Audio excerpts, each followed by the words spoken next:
guys want to go on an adventure? Because I want to go on an adventure. Let's go.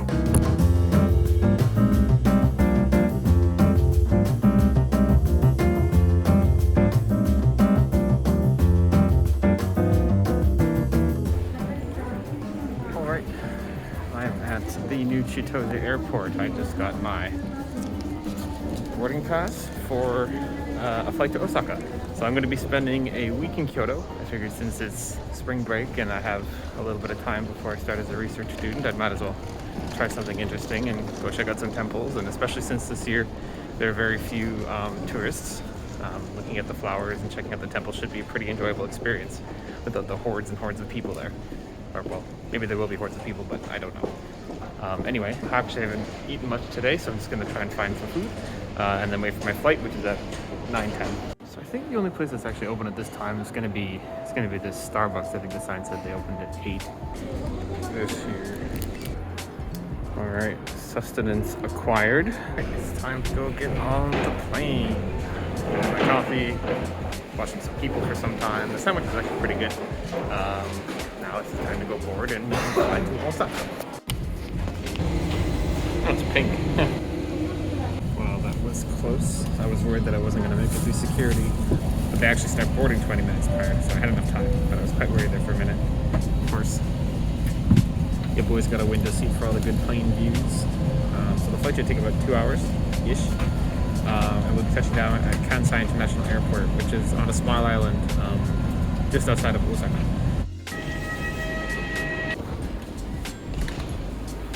Okay, we've landed in Kansai International Airport.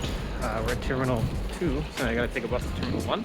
Or I can hop on the train to Kyoto, because we have to go all the way through Osaka. Got the ticket.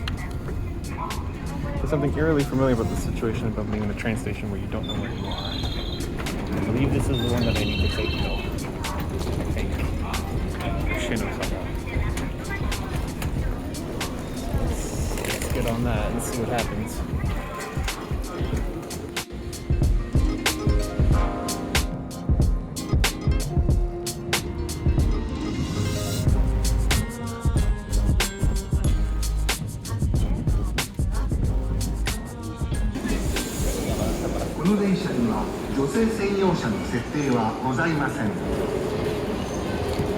There's a lot of people here. Just got off at Osaka Station. The interesting thing about Osaka is that, unlike everywhere else in Japan, everyone lines up on the right on the escalators. See, left hand is open, right hand occupied. In Sakura, you'll notice that that's not the case. I didn't end up getting food back when I got off the airport. Starving. Food. Hopefully there's something good here. So there wasn't actually any restaurants in the part of the station that I was in, so I just went to a convenience store, got some snacks, and ate them down by the tracks while I was waiting for the train. And after about an hour-long train ride,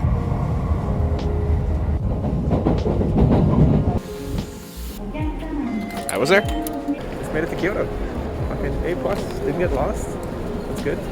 I got a bit of time before I can check in at the hotel, so I'm going to try to see what I can get up to at the station here. It's really big. I kind of want to look around. Maybe get my bearings a little bit since I'm going to be passing through here quite frequently over the next week. What better place to get my bearings than a really, really tall tower? I mean, if there's one thing I learned from Assassin's Creed, it is that if you need to know a place fast, go to the highest point you can find. Alright, we're on top of Kyoto Tower. Very high up. Get a good all view of the city. I thought it would be appropriate to come up here and kill some time, get my bearings and kind of see where I am.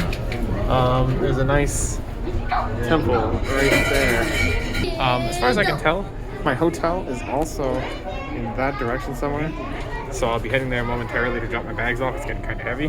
But I think I'm going to take in the view a little bit longer and see what I can see. I'm looking through the scopes that are here. I want you guys to see this. Check this out. So if I stick you up there, you can see, okay, we're looking at that garden right there. Now it doesn't look like much from up here, right? But look at how freaking powerful these are. Like, isn't that absolutely nuts? Like, you can see everything. The people, the flowers, the whole lot of it. From up here, this must be like a freaking million times magnification. After waving to myself in the elevator and passing an absolutely beautiful temple, which in the end I never actually went to, I managed to make it to my accommodations for the week, which would be at Fuji Hotel, just about 10 minutes from Kyoto Station. Okay, so we've made it to the hotel room, which is perfect. It's a pretty quaint little room. I mean, you walk in and it's nothing super special. I mean, you have this little hallway and then you got 2 beds. It's a double room. And the bathroom is actually pretty small too. You know, it's got everything you need to survive in it though. It's got, you know, your toilet, sink, tub, all that kind of stuff. It's nothing fancy, but for $30 a night or 7 days, you know, like it's definitely more than sufficient for a single person. Originally, my plan for day 0, which is the day that I got here, was to arrive at the hotel and then head over to Nijo Castle and check that out for a little bit. But because the train ride here took a little bit longer than was expected, I don't have time to go to Nijo Castle today, but that's okay because we still can proceed with the rest of what I wanted to do. All right, the wind's pretty strong here, so I have changed into something a little bit more substantive against the wind. I'm hoping it's going to keep me warm. Let's go. As much as possible, I really wanted to walk around this trip rather than taking public transit or taxis where I could, because this way I'd be able to see as much as I could on the ground. So a quick hop and a skip away led me to the Samurai and Ninja Museum, where after climbing a sketchy set of stairs, I was treated to a lovely entrance and a scary statue that intimidated me, but fortunately there was a lot of swords that I could use to fight myself off. Okay, I didn't really actually have to fight the statue off, but needless to say that it was a really, really cool experience that actually had a couple things in store that I was not expecting. Alright, so apparently this comes with some kind of guided tour or something like that. I get to throw ninja stars. These are things I did not know, so we'll see how this goes. You get like a little hat to wear. You tie it up and everything. You can wear the armor and you can get to wear the swords. Of course I want to because it's the legit deal. Missing the tanto, but I mean, whatever, it is what it is. Should be fun. They're gonna take pictures or something like that, so I get to strike a pose, whatever. You guys are gonna see that. Too high. This is pretty cool. These are all armor from the Edo period. The Edo period is known for having the introduction of guns. I have to stop and correct myself here because guns were actually in Japan before the Edo period, but the thing is that arrows and melee weapons were still the norm on the battlefield at the time, and the guns were still quite new. So when things calmed down after the Warring States period in Japan, armor makers had the ability to adapt to firearms because they'd proven themselves in battle. Because of the armor is a lot more layered, you can see it's got many layers to it. Same thing with the helmet, there's a bit more protection. It's meant to, you know, stop more than just sword blows this time. It's meant to at least spare you from a bullet, maybe 2 if you're lucky. Obviously it wasn't necessarily as effective as steel, but you can see in the helmet that this is when metal really started to become relevant in Japanese armor. As an aficionado for samurai history and stuff like that, it was really, really cool being in a place that had such awesome examples of Japanese armor, especially historical ones and not just reproductions. Especially with the details that they had on the armor, it was hard to think that someone would actually wear something so beautiful into a fight. Because, I mean, you're going to get hacked and slashed at, and here you are wearing this suit of armor that must have cost a fortune. It was crazy. Okay, so that was the Samurai Museum. It was a cute little place. I really appreciate how far they go into getting people involved in the museum. It's now trying to get some food because I'm starving. So not far from here, there's supposed to be some kind of crazy market. I kind of want to go check that out, see if we can dig up some food or something like that, walk around a bit, and then after that, head out to Toji Temple, which is on the other side of the station, so a couple kilometers from here. Walking around the alleyways of Nishiki Market was really, really neat because it seemed like in every single nook and cranny there was like a restaurant or a store or a shop that kind of wanted you to come in and buy stuff. I mean, I guess that's what a marketplace does. Anyway, I stopped at a place called Sen no Kaze, which served a really good salt pork ramen with delicious, delicious chashu. And I mean, I'll just let you hear it for yourself.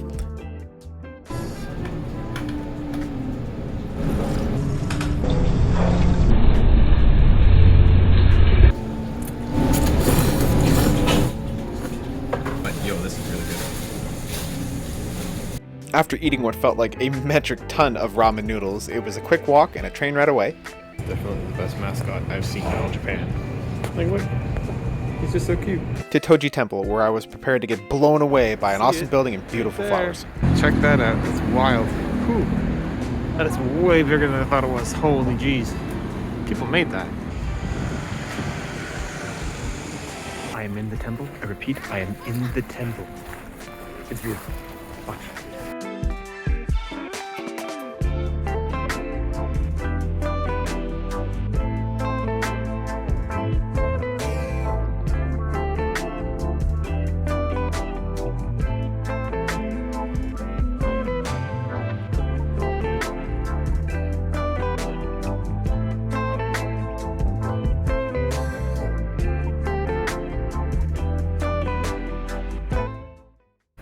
walking around here, I'm having like a total moment.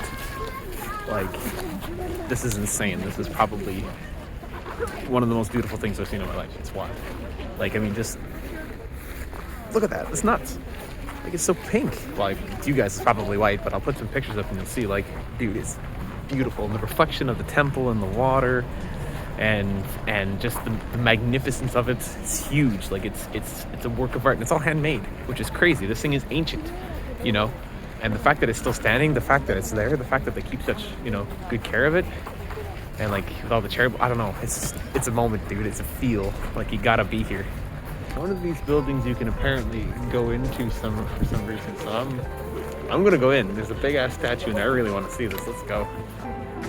The Golden Hall, Kindle. お前はもう死んでいる。何? So whenever I got in there, the minute I didn't have a screen on, so the dude told me, please don't take a picture. So, and remember, kids, when you're in a place of worship, not unfamiliar to you, if someone tells you not to do something, you don't do it. Ever.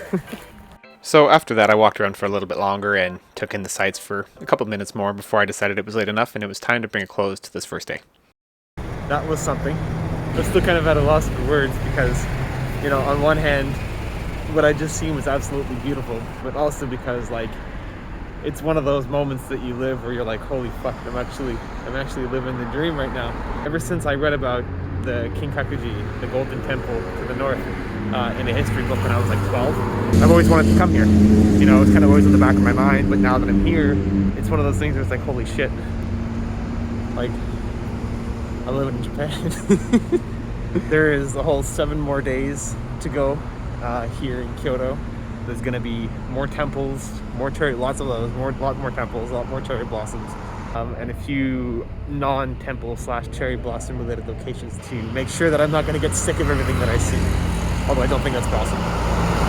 Anyway, I'm gonna end this vlog here. I will see you tomorrow.